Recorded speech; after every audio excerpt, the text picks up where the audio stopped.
Antes de começar, eu queria dar um alerta para nós.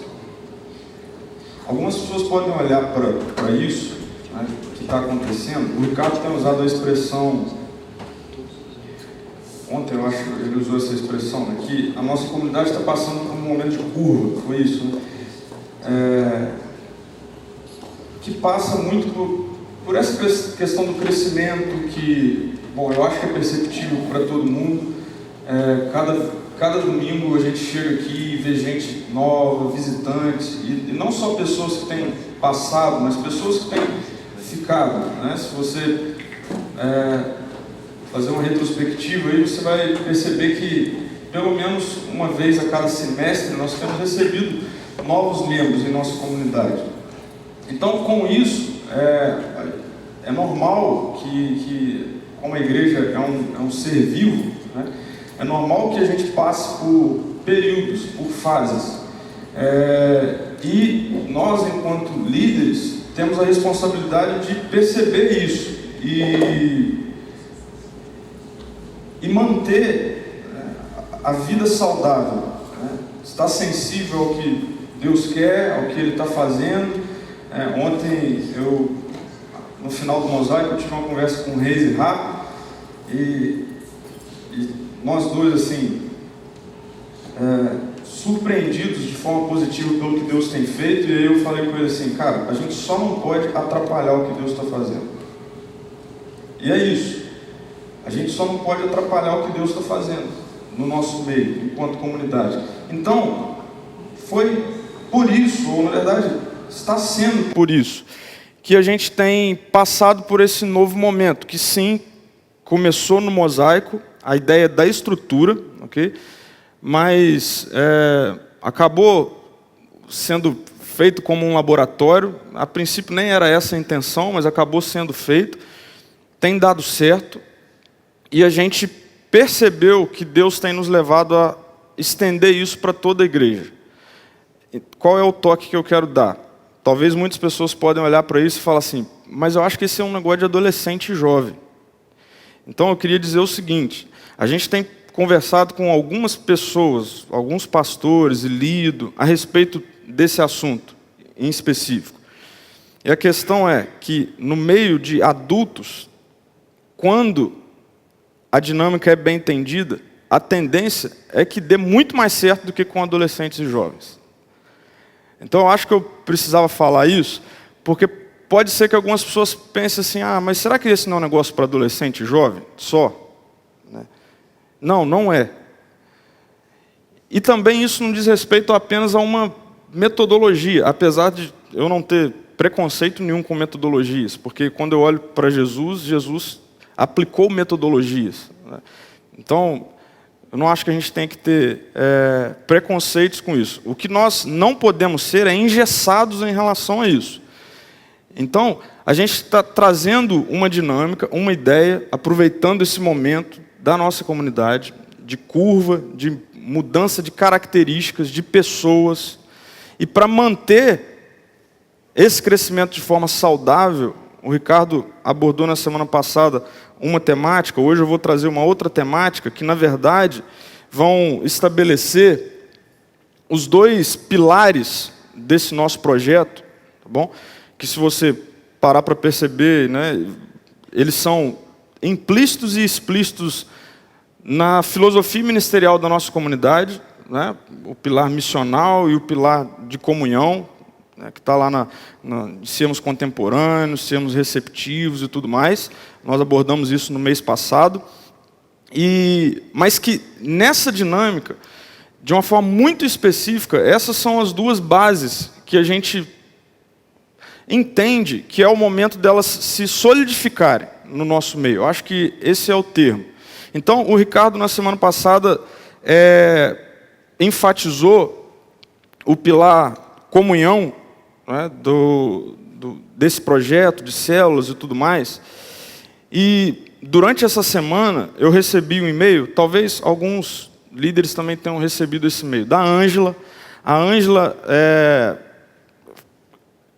foi a nossa coordenadora de pequenos grupos, e ela está com a gente no projeto durante algum tempo na nossa comunidade, e ela enviou um e-mail para alguns, principalmente líderes de pequenos grupos. E nesse e-mail, eu pude perceber que realmente a gente estava vivendo um momento de extrema importância e urgência no estabelecimento do que a gente entende ser comunhão da nossa comunidade, das pessoas que estão aqui. Por quê? Nesse meio, ela levanta um número de pessoas hoje que são participantes efetivos de pequenos grupos. A gente tem, na nossa comunidade, um número de membros formal, em torno de 180 pessoas. Mas se a gente for contar com pessoas que transitam ao nosso meio aos domingos, sábados, e que não são membros formais da nossa igreja, isso passa de 200 pessoas, contando Vinhedo, Jundiaí. E aí, olha só o número que a Ângela passou para a gente em relação à frequência de pequenos grupos. Olha só, hoje nós temos uma frequência de 85 pessoas participando dos pequenos grupos. Desse número, apenas a metade diz respeito a pessoas da nossa comunidade. Então, a gente está falando aí de uma média de 40, 42 pessoas. E como o Ricardo falou na semana passada, que é o ambiente onde a gente vai estabelecer efetivamente, mais do que isso, o ambiente possível para isso acontecer. Ontem, durante o treinamento, nós conversamos muito sobre, e levantamos alguns diagnósticos e tudo mais, a respeito do que acontece aqui hoje, no domingo. Okay? E a gente percebeu, e foi unânime isso, que realmente, de fato, esse momento que nós temos aqui não é o momento mais propício, e mais do que isso, possível, da gente conseguir estabelecer contatos profundos. O Rufo vira e mexe fala isso aqui também. A gente passa aqui 2 horas, 3 horas, e mesmo assim não é um ambiente onde a gente conversa uns com os outros e tudo mais. Então, o Ricardo abordou na semana passada que a comunhão é uma necessidade de vida, comunhão ou morte. Então, é essencial para a vida da sociedade. A gente percebe isso na carência das pessoas em relação à comunhão, e mais ainda relacionado à igreja. Okay? Quando a gente está falando de comunhão, gostaria de deixar isso claro, a gente não está dizendo que quando a gente está aqui, a gente não está em comunhão. Okay? Nós estamos em comunhão, nós estamos adorando em comunhão, nós estamos juntos e tudo mais. Mas algumas características de aprofundamento relacional que faz parte da comunhão, a gente não consegue ter aqui. Então, o Ricardo abordou a ideia e a saída que nós estamos pensando, orando, planejando em relação às células, para que isso aconteça em vários locais. A vida da CPV esteja acontecendo na vida de casas, de pessoas frequentando casas. Então, hoje, a gente vai conversar um pouquinho a respeito de um segundo pilar do que a gente tem chamado de célula, que é o pilar da missão, o pilar missional. E aí, nesse ponto, talvez você pense aí, talvez você diga, bom, realmente em relação à comunhão, é perceptível, não tem como a gente negar. Realmente, eu não conheço profundamente as pessoas que frequentam aqui domingo. Mas em relação à missão, a sermos uma igreja missional, bom, isso aí tem como a gente combater e dizer que nós somos isso. Talvez você pense isso aí. Então, eu queria perguntar e trazer algumas questões para a gente pensar um pouquinho. Será que nós efetivamente temos sido missionais? Será? Algumas questões importantes. Ser missional não se restringe. Ser missional não está restrito, não se restringe a sermos parceiros na plantação de novas igrejas. Não se restringe a isso. Ser missional não se restringe a apoiar financeiramente missionários transculturais. Nós fazemos isso, mas não se restringe a isso. Ser missional não se restringe a pensarmos a nossa estrutura de culto, dinâmica aqui dos nossos encontros, de forma contemporânea. Não se restringe a isso. E mais, muitas igrejas, e isso foi parte de uma pesquisa que eu fiz para a minha tese de monografia, muitas igrejas têm caído no engano de achar que fazer essas coisas tiram a responsabilidade pessoal de cada membro de ser efetivamente missional. Bom, nós temos o dinheiro, vamos lá, damos o dinheiro, está tudo certo. Alguém vai fazer isso. Alguém sai da sua casa, vai morar em algum país distante, ou alguém vai aceitar o desafio de plantar igrejas, ou então a gente pensa, vamos comprar, a gente estrutura o prédio para ser contemporâneo e tudo mais. E aí então acho que está tudo certo, e isso é ser missional. Mas ser uma igreja efetivamente missional diz respeito a uma estrutura onde cada membro, cada pessoa que vive comunitariamente entre nós, e isso passa por mim, passa pelo Ricardo, passa por todos nós, onde cada um de nós venhamos a experimentar constantemente a ação que Deus faz através da nossa vida para salvar a vida de outras pessoas que estão à nossa volta, diariamente. Então, isso completa ou completaria uma estrutura essencialmente missional. Não apenas igrejas que terceirizam o trabalho missionário, mas que cada membro vive isso no seu dia a dia. Então, eu queria fazer uma pergunta para você pensar aí. E uma pergunta que ecoou na minha mente a semana toda. Você já serviu, presta atenção, você, pessoalmente, já serviu de ponte entre alguém que faz parte do seu círculo social, trabalho, faculdade, família, condomínio. Você já serviu de ponte para que alguém que faz parte do seu círculo social pudesse ser alcançado pela mensagem salvadora do Evangelho de Jesus Cristo? Pessoalmente, você. Pense nisso. Pois bem, o aspecto missional é então o nosso segundo pilar disso que a gente está chamando de células. É essa oportunidade de nós estarmos vivendo constantemente a possibilidade disso acontecer através das nossas vidas.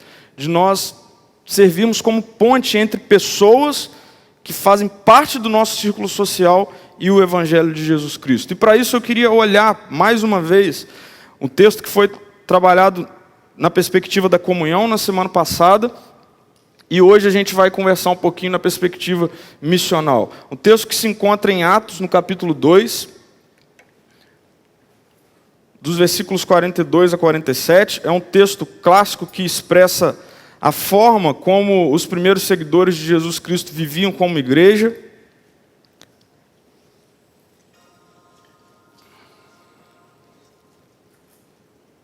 E que serve para também trazer questões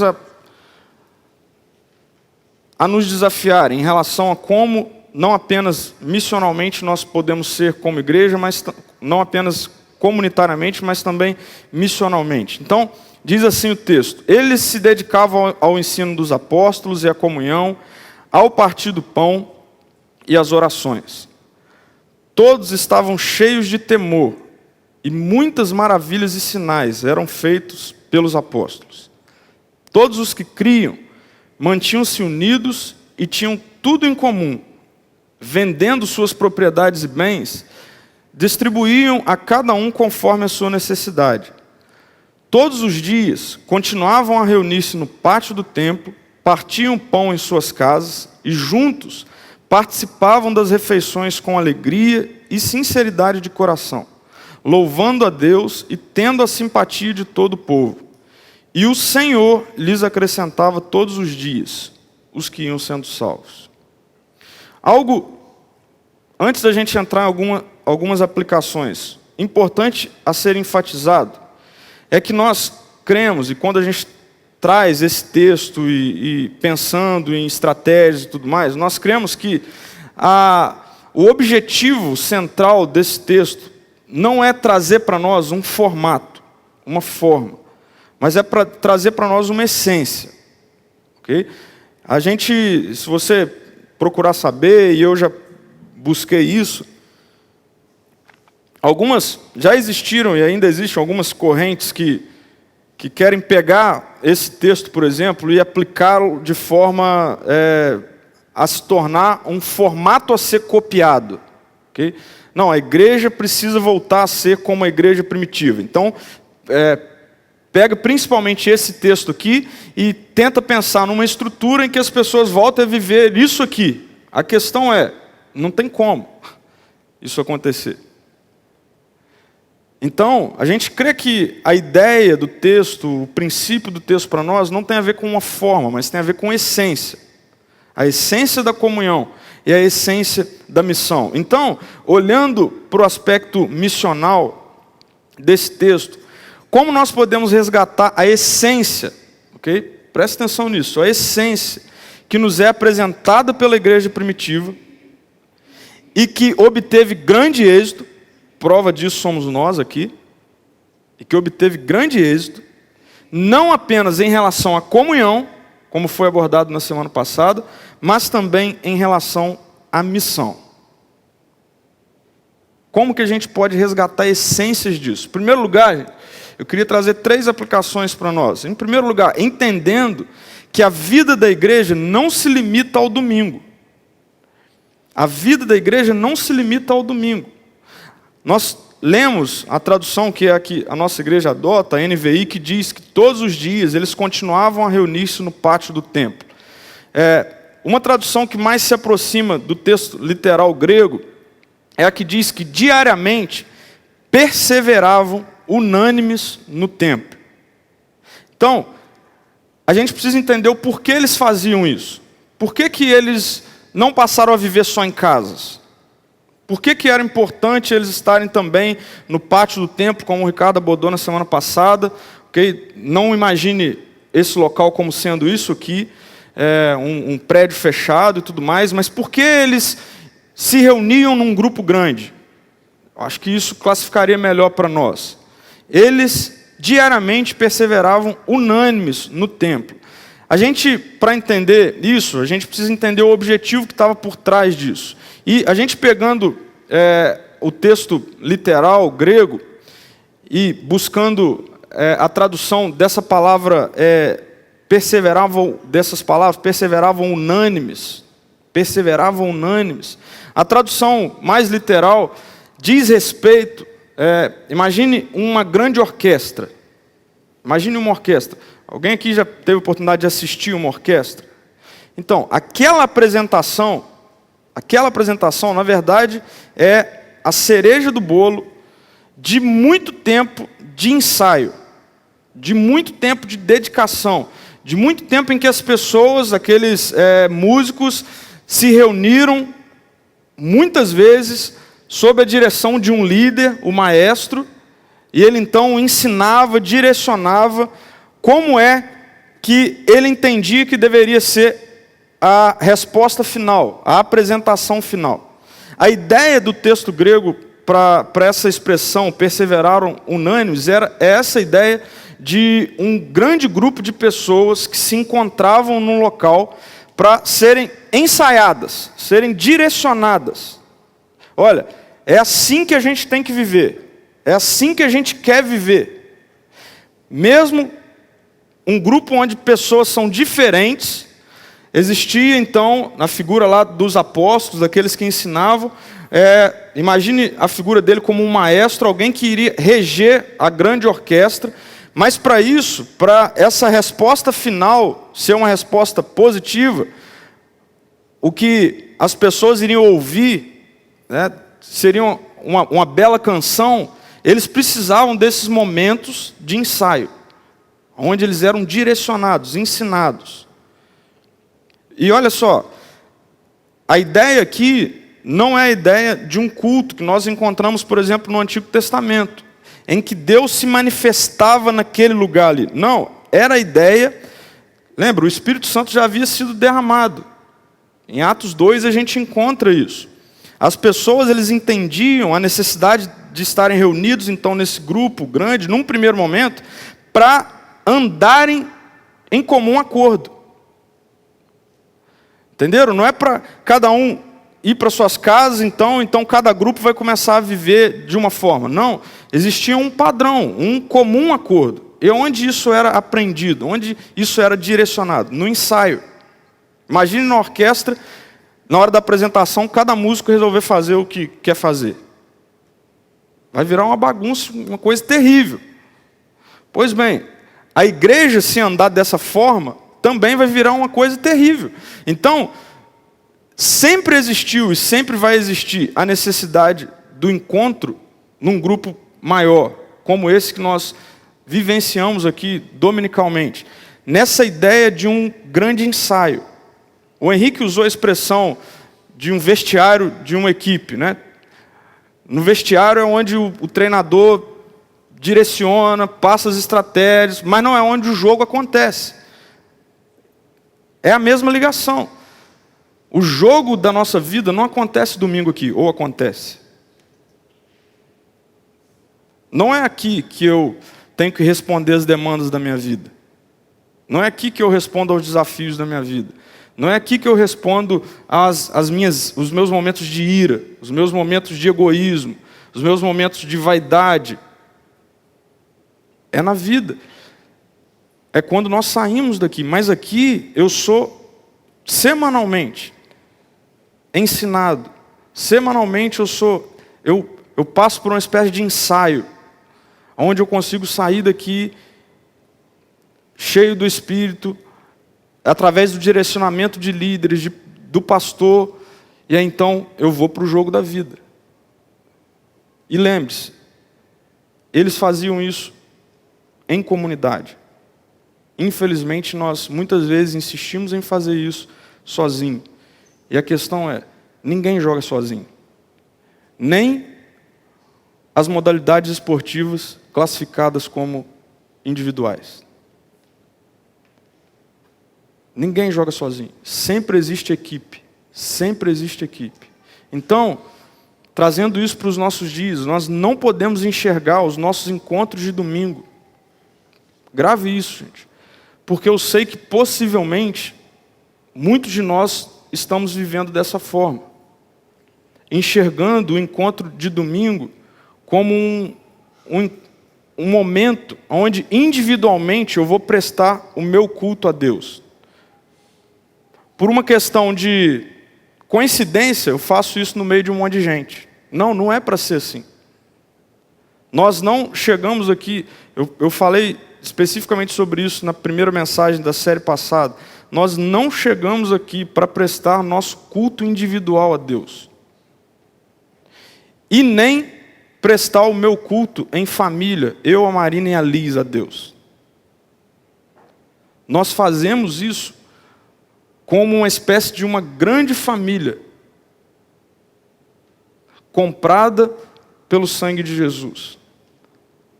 Nós fazemos parte da mesma família, tendo em Jesus uma espécie de primogênito do Pai, de irmão mais velho, mas em família.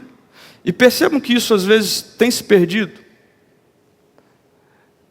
Eu às vezes me pego assim, não, hoje vai ser o meu culto a Deus. Mas isso não é para ser dessa forma. Não existe isso na perspectiva bíblica. Então, no domingo, nesse encontro grande, nós somos treinados como igreja, juntos. Aqui nós ensaiamos para que a grande orquestra seja apresentada enquanto vivemos juntos, nunca individualmente. E aí, quando isso começa a acontecer, sabe o que vai começar a ser experimentado por nós? Os nossos encontros de domingo, na verdade, vão servir como uma espécie de uma grande festa, de uma grande celebração.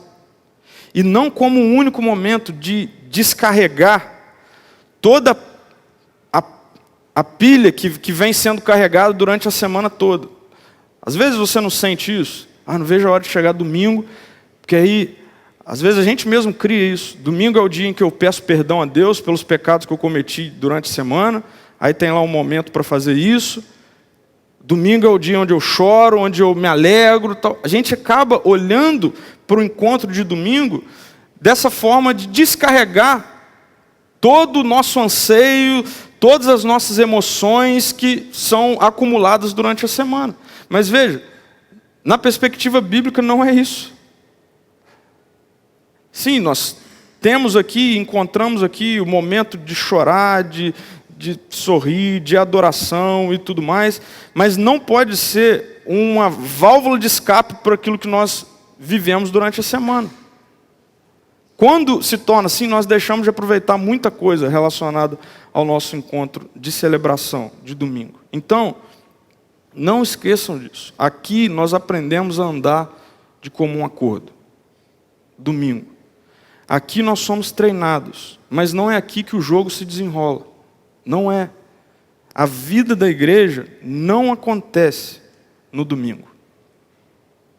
Eu falo isso para os meninos sábado. A vida da igreja não acontece no sábado. Não acontece. Uma segunda forma da gente encontrar como a igreja primitiva experimentava a vida missional aliada a uma vida de comunhão, ou seja, uma vida de comunhão em missão, é também nós transformarmos cada casa em um espaço de vida, através da comunhão em missão. Transformar cada casa em um espaço de vida. Nós costumamos chamar, os nossos locais de encontro como espaço de vida. Seja aqui, seja em Jundiaí, tem lá, é um slogan da nossa comunidade, encontros em espaço de vida. Só que, presta atenção nisso, grave isso. Gente, o prédio bonito que nós temos aqui não é um espaço de vida, porque ele tem uma cruz vazia na sua fachada. O prédio, ele só se transforma em espaço de vida com a presença de vidas alcançadas pelo impacto daquela cruz ali representada. Só assim. Durante a semana, quando esse prédio aqui está vazio, ele não é um espaço de vida. Talvez isso possa impactar um pouquinho você, mas é assim. Na perspectiva bíblica, esse prédio não é um espaço de vida quando ele está fechado, sem vida aqui dentro. Às vezes estamos, eu, Ricardo, Luciano, quando a gente está junto ali, então ele é um espaço de vida. Mas quando ele está fechado aqui de madrugada, ele não é um espaço de vida. As nossas casas são espaços de vida. Os locais onde nós estamos juntos, vidas alcançadas pelo impacto da cruz, fazem de espaços de vida. E a gente precisa olhar para isso dessa forma. Então, a questão é que esse prédio, seja aqui, seja em Jundiaí, qualquer outro multilocal, enfim, não pode ser o único espaço de vida da CPV. Não pode ser. Assim como ele não pode ser o único ponto de encontro de membros da CPV, que é incapaz, por si só, de gerar comunhão, no sentido de conhecimento profundo uns dos outros, e ele também não pode ser o único espaço de vida missional. Não pode. Então, qual é a saída? Sendo bem prático, a saída é transformar cada casa, ou casas, numa célula, aquilo que a gente tem chamado de célula de comunhão, que gere visibilidade para a missão. Visibilidade para a missão. Deixa eu ser prático um pouquinho aqui. Eu já tive a oportunidade de conversar com algumas pessoas e comprovar isso. Isso acontece comigo também. Mas olha só, quantas pessoas você já convidou para vir para virem aqui à igreja, nesse prédio aqui, quantas pessoas você já convidou? Ou quantas pessoas você não convidou? Porque isso pode já ter acontecido com você. Quantas pessoas você não convidou porque você já conhece essa pessoa e você sabe que o último lugar que ela gostaria de estar é num local chamado igreja?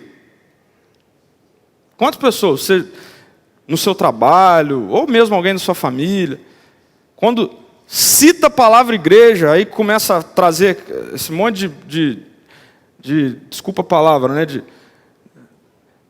Essa confusão toda que a gente vê na televisão, relacionada à igreja, a dinheiro, a dízimo, não sei o que, tal, que tem bagunçado a mente das pessoas. E aí, quando as pessoas, né, sabem, não tem como ficar sabendo, né, lá no seu trabalho ou na faculdade e tal, já antes de você falar qualquer coisa, já bloqueia a possibilidade de comunicação em relação a isso. Então você também, nem vou chamar. Você vivencia casos assim? Eu vivencio casos assim. De pessoas que eu conheço, Pedro, nem adianta me chamar. Eu não entro numa igreja. E uma terceira pergunta. Quantas pessoas você convida para ir à sua casa? E você tem certeza que elas vão aceitar ir? Confesso que muitas dessas pessoas que eu conheço, que se eu convidar para vir à igreja, eu já sei que elas não viriam, mas se eu convidar para ir à minha casa, elas vão. Eu já vivenciei isso. E talvez você também consiga pensar e lembrar de pessoas assim. Então, a pergunta é simples. Por que então não transformar as casas num espaço de vida? Se as pessoas têm um bloqueio com a igreja, com ir a um prédio que tenha uma cruz à frente, num primeiro momento, mas elas topariam ir na minha casa. Então, por que a gente não transforma as nossas casas em espaços de vida? Estratégia. Então, com isso, a nossa ideia, quando a gente está trazendo isso para a igreja, não é formar grupos fechados. O Ricardo falou sobre isso na semana passada, em si mesmos, né? A ideia das panelinhas, mas sim gerar visibilidade para as pessoas que muitas vezes dizemos amar,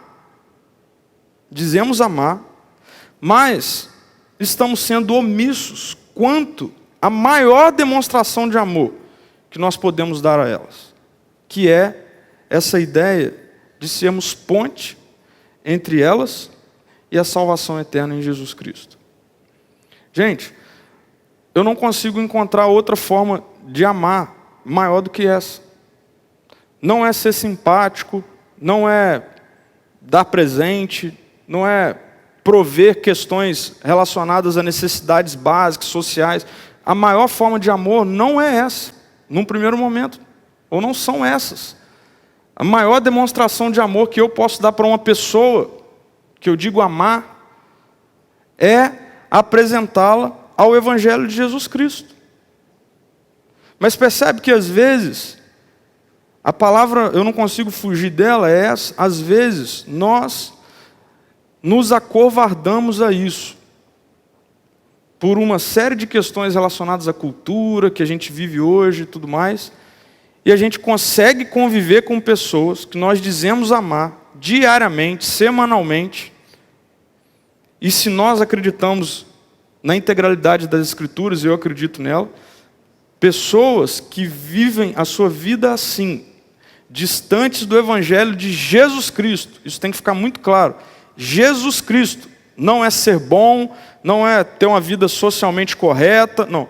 Uma vida entregue a Jesus Cristo.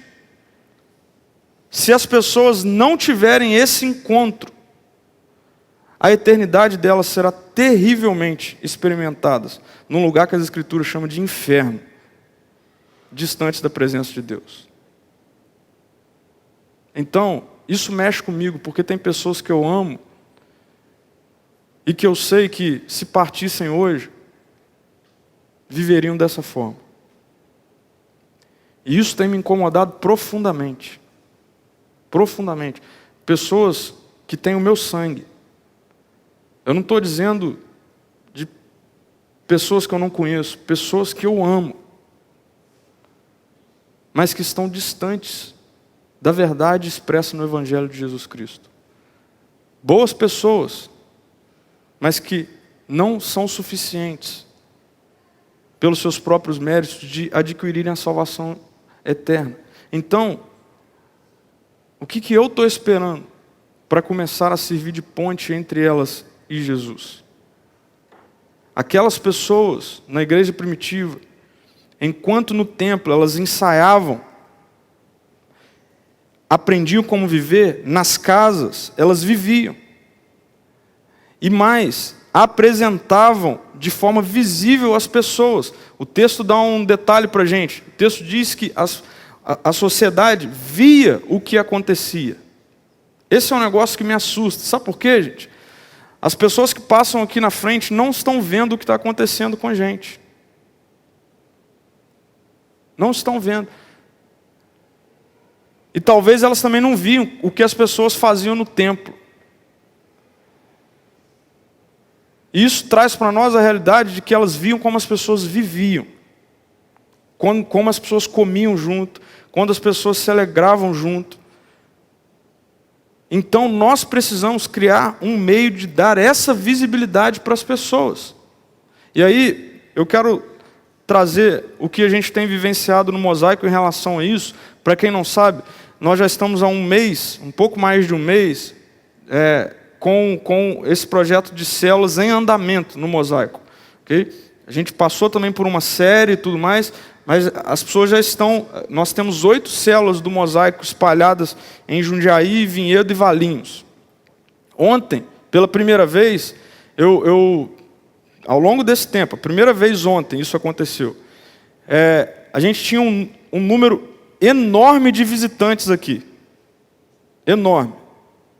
E aí, ontem eu fiquei mais tempo no final, porque fiz questão de falar com todos eles.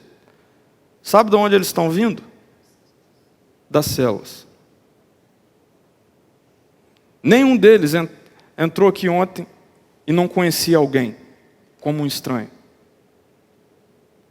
Todos os que entraram aqui ontem já tinham um grupo que eles conheciam, já se sentiram em casa. Mas por que isso aconteceu num primeiro momento? Porque eles vivenciaram, eles viram como os discípulos de Jesus estão vivendo, comendo junto, se alegrando junto, brincando junto, em casas. Em casas. Nós somos salvos, de acordo com 1 Pedro 2,9, nós somos uma geração eleita, um sacerdócio real, uma nação santa, povo exclusivo de Deus, para anunciar isso para outras pessoas. Essa é a função. O Ricardo usa essa expressão, nós somos, a igreja é o povo de Deus em missão no mundo. É isso. Nós encontramos nas Escrituras a ideia da peregrinação. Nós somos um povo de passagem. É isso que nós não podemos. Ontem eu falei sobre isso. Isso aqui à noite. O que tem muitas vezes nos tirado dessa realidade? Roubado essa característica de povo da aliança, de povo de Jesus Cristo, da família, da nação santa. O que tem tirado isso de nós, muitas vezes, é o nosso amor a esse mundo. A carta de 1 João, a gente encontra João dando esse alerta. Não amem o mundo, porque se vocês fizerem isso, vocês vão se desligar das características da família real. E é isso que acontece com a gente. O nosso coração, e eu falo nosso mesmo, o meu, muitas vezes eu me pego amando demasiadamente as coisas relacionadas a esse mundo. E, não coincidentemente, é no momento em que eu mais me vejo distante da vida que Jesus tem para me dar, uma vez que eu me rendi ao Evangelho. Então, nós precisamos ouvir isso e entender que é urgente viver uma igreja que deixa de ter espaços de vida dominicais ou por fim de semana e passe a ter espaços de vida todos os dias. Isso, na perspectiva bíblica, é um grito de urgência para a nossa geração, para os dias em que a gente vive. Pessoas ao nosso redor que eu e você amamos, não existe, não tem como amaciar esse negócio. Se fecharem os olhos aqui agora, na morte física, distantes de Jesus Cristo, passarão a eternidade no que a Bíblia chama de inferno. O que a gente tem que fazer? A gente tem que aproveitar o momento da história em que a gente está vivendo. O pai continua a entrar em orfanatos e adotar órfãos que estão perdidos pela eternidade. E sabe o que ele quer de nós? Uma vez que já fazemos parte dessa família, ele quer que eu e você sejamos aquela espécie de filho que fica assim: pai, eu quero ter um irmãozinho, pai. Pai, eu quero ter uma irmãzinha, pai. Aí, imagina o pai falando: não, mas eu não posso, a gente não vai poder. Não, pai, eu quero. Mas como é que a gente... Vão lá no orfanato, lá, vão adotar alguém. Deus está fazendo exatamente isso. Ele quer que nós sejamos esses filhos assim que fica: pai, adota mais um, pai. Pai, adota fulano. Esse é o nosso papel. É fazer isso. E criar ambientes para que isso aconteça. E aí isso nos leva a entender uma terceira aplicação que essa igreja primitiva vivenciava e trazer para os nossos dias hoje, que para mim, particularmente, é um tirar de peso, que é o que a gente precisa compreender. Nós precisamos viver compreendendo o privilégio que é ser parte da missão de Deus. Parte da missão de Deus. Depois que o texto traz para nós a forma como eles viviam, o último versículo diz assim: e o Senhor lhes acrescentava todos os dias os que iam sendo salvos. O Senhor acrescentava. O Senhor acrescentava. Quando nós entendemos o privilégio que é participar disso, a gente deixa de carregar um peso para isso. Porque por muito tempo eu carreguei isso como um peso. Pô, eu não consigo ser esse negócio. E todo mundo fala que eu tenho que ser missional, a Bíblia fala que eu tenho que ser missional, eu não consigo. Eu falo com um com o outro, já parei, desisti. Mas aí, esse texto fala para nós: o Senhor acrescenta. Não é você, não somos nós. Então, qual é a nossa responsabilidade? Nossa responsabilidade, e é nossa responsabilidade, ambientalizar as pessoas em espaços de vida. Mas quem dá a vida? Deus. Nossa responsabilidade, criar ambientes. Pegando o texto, tornar visível a forma como a gente vive. Essa é a nossa responsabilidade, ambientalizar as pessoas. E aí a responsabilidade de Deus, vivificar as pessoas, convencer, fazer a obra que só Ele pode fazer através do Espírito Santo. A missão de Deus é salvar, convencer, acrescentar. Presta atenção nisso. A nossa parte é um ato de obediência.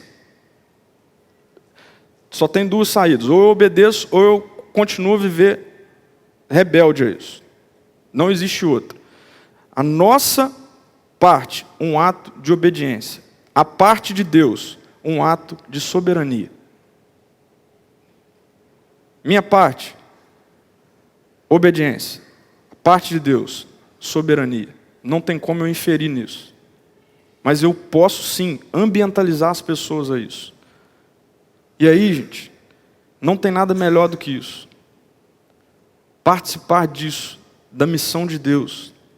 Isso é tão forte que no Evangelho de Lucas, no capítulo 15, versículo 7, isso me vem à mente agora, a gente encontra dentro de uma parábola o texto dizendo que existe festa no céu. Festa no céu. Quando um pecador se arrepende. Imagine eu e você participarmos da organização dessa festa. É isso que cabe a nós. Festa no céu. Isso tem que ser enxergado como um privilégio. Então, só existem duas formas da gente enxergar a nossa vida. Duas formas. A sociedade nos diz: bom, você se dedica, estuda, se capacita e você vai alcançar lugares altos. Bons cargos, boas empresas, bons negócios, tudo fruto do seu mérito e tudo para você desfrutar disso. A sociedade diz isso. As Escrituras nos dizem. Jesus diz para nós: eu estou levando você aos lugares em que eu estou levando, porque eu tenho pessoas para salvar lá. Sejam em cargos altíssimos, empresas gigantescas, ótimos negócios, ou qualquer outra forma de vida, mas a gente pode enxergar que uma vez alcançados pelo Evangelho, a nossa vida agora passa a ser vivida assim. Mateus 28, Jesus traz isso de forma prática para os discípulos, e isso chega até nós. Quando vocês saírem desse monte, aonde vocês estiverem, eu estou enviando vocês lá para fazer novos discípulos. E isso continua da mesma forma. Agora, a gente tem essas duas formas de enxergar. Ontem eu falei também um pouco sobre isso. A nossa sociedade, já numa cosmovisão pós-cristã, cada vez mais tem influenciado pessoas da igreja em relação a isso. A minha vida fora daqui é fruto da minha dedicação. E é para eu desfrutar. Mas o que Jesus faz com cada um de nós, através do seu alcance na cruz, é: eu que levo vocês aonde vocês estão indo, porque lá tem pessoas que eu quero salvar. E dá o privilégio de vocês participarem disso. Então, além das células serem um espaço de aprofundamento relacional, e elas também serão um espaço de efetividade missional. Nossa parte, dar oportunidade das pessoas ouvirem a nossa música, aquilo que a gente ensaia aqui. A parte de Deus, o convencer, o salvar, o acrescentar. Então, para ser bem prático, como que isso deve acontecer nas células? E aqui é uma questão de metodologia, ok? Cada membro das células deve ter um amigo ou uma amiga de oração. Olha a nomenclatura que a gente está usando. O que são esses amigos de oração? São pessoas que você convive, que você ama, que você chama de amigo ou de amiga. E que você sabe que ainda vive a vida dela ou dele distantes dessa realidade concernente ao Evangelho, aquilo que a gente fala aqui todo domingo. Você sabe disso, você convive com essa pessoa. Então, lembre, a melhor forma de você amá-la é você servi-la de ponte para ela até o caminho da salvação em Jesus Cristo. Então, qual é a ideia? Cada membro da célula tem uma pessoa assim. Uma pessoa. E durante lá os encontros, o nome dessa pessoa é falado e a célula investe tempo de oração pela salvação dessa pessoa. E aí então, você que tem lá o seu amigo ou sua amiga, vai investir do seu relacionamento com essa pessoa, de oração por essa pessoa, e você vai começar a convidar ela para ir à célula. Então, já sai do pré-requisito lá. Pessoas não querem ser convidadas para ir à igreja, ao prédio. Então, já saiu disso. Você vai convidar essas pessoas para ir para sua casa, para a célula. E lá elas vão começar a ver como que os discípulos de Jesus comem junto, se alegram junto, fica triste junto, vivem, louvam, adoram.